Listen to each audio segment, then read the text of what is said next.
খুব সাধারণ মধ্যবিত্ত ঘরের মেয়ে আমি। খুব সাধারণভাবে আমার বড় হয়ে ওঠা। কখনো বেশি কিছুই চাইতাম না, অল্প পেলেই খুশি থাকতাম। কারো কাছে কোনো দামি প্রয়োজনীয় কিছু চাওয়ার ছিল না। সব সময় এটা ভাবতাম, দামি কিছু চাইবো যদি পরিবারের কাছে দেওয়াটা কষ্ট হয়ে যায়, না থাক, লাগবে না। সামান্য কিছু দিয়েই যখন হচ্ছে, সেখানে কেন এত চাইবো? এটা আমি ছোট থেকেই করতাম, এখনও করি। যদি আমার প্রয়োজনের টাকা দিয়ে অন্য বড় একটা প্রয়োজনীয় কাজ হয়, সেটাই না হোক।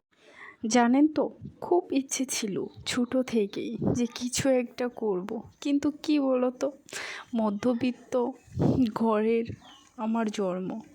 বাহিরে গিয়ে কাজ করলে সেটা কি পরিবারের খুব ভালো হবে? তারা যেন মুখই দেখাতে পারবে না। তাই ভাবতাম গড়েই কিছু করব, কিন্তু গড়ে কাজ হয়তো ফোনে, নয়তো সেলাই কাজ।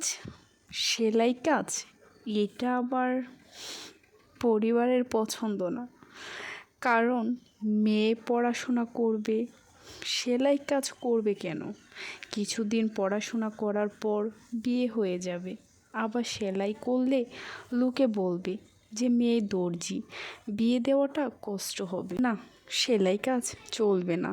আর ফোন দিলে তো মেয়ে খারাপ হয়ে যাবে। কারণ আমি হলাম মধ্যবিত্ত ঘরের মেয়ে, সব ভাত, কিচ্ছু করা যাবে না। আর আমাদের যত মধ্যবিত্ত ঘরের মেয়েদের কথার কোনো দামই নেই। তাই তখনই ভেবেছিলাম সত্যি জীবনে কিচ্ছু করতে পারবো না। এভাবেই স্কুল জীবন শেষ হলো, কলেজ জীবন শেষ হলো, তারপর হয়ে গেল বিয়ে। বিয়ের পর এখন মনে হয় একটু একটু করে স্বপ্ন পূরণ হচ্ছে। তোমরা যদি আমার জীবনের স্বপ্ন পূরণের কথা শুনতে চাও, তাহলে অবশ্যই কমেন্ট করে জানিও। আমি তোমাদের সাথে জীবনের কিছু কথা শেয়ার করব।